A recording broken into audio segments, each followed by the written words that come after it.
बहुत अच्छा लगा ऑनेस्टली, क्योंकि इतना प्यार मुझे मिलना, और ये इसी बार नहीं, जब भी मैं नवी मुंबई आती हूँ संदीप सर, तो हमेशा मिलता है इतना प्यार, तो thank you so much for that. Honestly मुझे मतलब यकीन नहीं हुआ कि इतने सारे महिला इधर आएंगे, पर सब लोग आए, पूरा ऑडिटोरियम फुल था।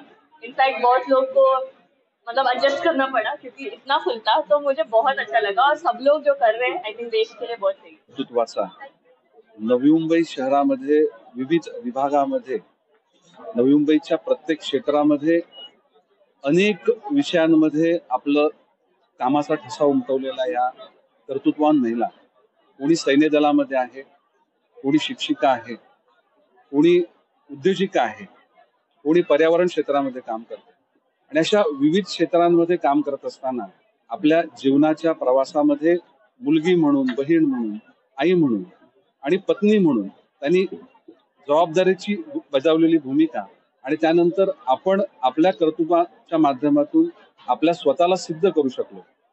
आपल्या अनुभवाचा फायदा हा आपल्या समाजाला झाला पाहिजे, आपल्या परिसराला झाला पाहिजे, आपल्या नवी मुंबई शहराला झाला पाहिजे.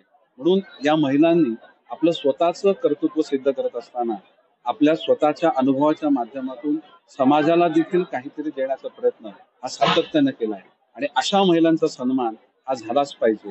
खरं तर खूप मोठ्या संख्येनं आज या कार्यक्रमाला महिला भगिनी उपस्थित राहिला.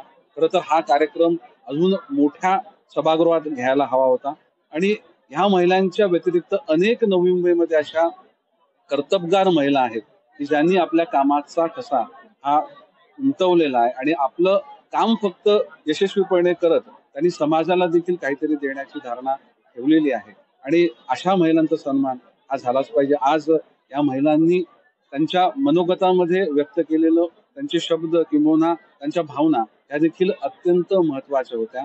या संपूर्ण पद्धतीमध्ये जी जबाबदारी महिलांची आहे तशाच प्रकारे ती जबाबदारी पुरुषांची देखील आहे आणि आज पर्यावरणाविषयी असो या महिला सबलीकरण असो या अडचणीच्या काळी बहिणीच्या मागे ठामपणे उभे राहण्याची भूमिका असो, अशा सर्वच अत्यंत मार्गदर्शक गोष्टी आज या मनोगतांमध्ये या कर्तबगार महिलांनी मांडल्या. आज मला खूप आनंद आहे. खरं तर या कार्यक्रमाला आल्यानंतर सर्वच ठिकाणी महिला भगिनी, मातृशक्ती होती, महिला शक्ती होती. मला कुठेतरी हरवल्यासारखं वाटत होतं. म्हणलं आपण आज काहीतरी या कार्यक्रमामध्ये वेगळे आहोत का? परंतु जेव्हा चव्हाण मॅडमनी आज आणलेली राखी माझ्या हातामध्ये बांधली आणि एक जबाबदारी त्याने मला दिली की आज या नवी मुंबई शहरामध्ये सर्वच, म्हणजे मी फक्त आज प्रतिकात्मक म्हणून भाऊ म्हणून त्यांनी माझ्या हाताला राखी बांधली, परंतु नवी मुंबई मधल्या सर्वच युवकांनी, पुरुषांनी आज सर्व अडचणीच्या काळामध्ये या महिलांच्या पाठीशी उभं राहायला पाहिजे.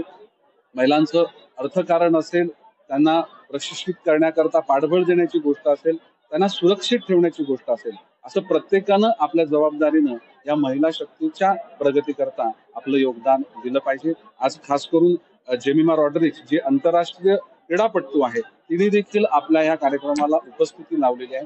खरं तर तिचं बँगलोर येथे तिचं महत्वाचं असं त्या ठिकाणी ट्रेनिंग सेशन होतं, परंतु नवी मुंबईवरचं विशेष प्रेम हे तिला आज या कार्यक्रमामध्ये खेचून घेऊन आलं आणि एक अत्यंत चांगलं असं मार्गदर्शन की जे मार्गदर्शन तरुणींकरता त्यांच्या आयुष्यामध्ये पुढे अजून कठीण परिस्थितीला सामोरं जात असताना यशस्वी होण्याकरता नक्कीच मार्गदर्शक पडेल. आज सर्वच, म्हणजे आज झोपडपट्टी परिसरामधील देखील एखादी महिला की जिने उत्कृष्ट काम केलं, रिक्षा चालकाची मुलगी जी सीए झालेली आहे, असे अनेक उदाहरणं आहेत. गावामधल्या काही महिला आहेत की जिने अत्यंत उत्तम काम, म्हणजे सामान्य घरामध्ये त्यांचा जन्म झाला परंतु असामान्य असं काम त्या महिलांच्या माध्यमातून झालेलं आहे. सैन्य दलामध्ये देखील खूप मोठ्या संख्येनं नव्या मुंबईमधील युवती यांचं त्या ठिकाणी सैन्य दलामध्ये भरती होण्याचं प्रमाण देखील वाढलेलं आहे. त्यामुळे आजच्या कार्यक्रमाला लाभलेली उपस्थिती आणि या कर्तृत्वान महिलांना त्यांचं जे वक्तव्य आणि मनोगत व्यक्त केलं, त्यामुळे आमच्या भावांची जबाबदारी नक्कीच वाढली असं या प्रसंगी मला सांगायचं.